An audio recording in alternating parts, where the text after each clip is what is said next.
All Kerala tailors association Kanjani unit സമ്മേളനം സമാപിച്ചു. Kanjani Maria ഓഡിറ്റോറിയത്തിൽ നടത്തിയ യോഗം ജില്ലാ കമ്മിറ്റി അംഗം ബിന്ദു ഷാജി ഉദ്ഘാടനം ചെയ്തു. യൂണിറ്റ് പ്രസിഡന്റ് സിന്ധു മാധവൻ അധ്യക്ഷത വഹിച്ചു. യൂണിറ്റ് സെക്രട്ടറി ഷീന സണ്ണി പ്രവർത്തന റിപ്പോർട്ട് അവതരിപ്പിച്ചു. Treasurer Jency Sunny, area secretary Bindu Jose, area president Joby Krishnan, area joint secretary Sisi Ando, Leeja, Siji Shirley, Sreejisha Rajendran എന്നിവർ ആശംസകൾ നേർന്ന് സംസാരിച്ചു.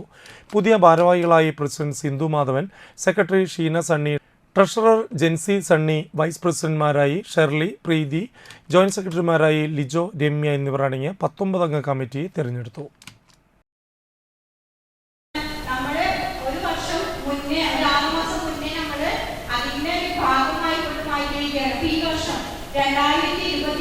മെമ്പർഷിപ്പ് നമ്മൾ എടുത്തു അല്ലേ? 2024 മെമ്പർഷിപ്പ് ട്രസ്റ്റ് നമ്മൾ പുതുക്കിയപ്പോൾ നമ്മളിപ്പോൾ മാറ്റി വെച്ചിരിക്കുന്ന തുക നമ്മൾ തൊടുന്നത് എന്താണ്? 2025 ജനുവരിയിലാണ് നമ്മൾ ആ തുക തൊടുള്ളൂ. അപ്പൊ അത്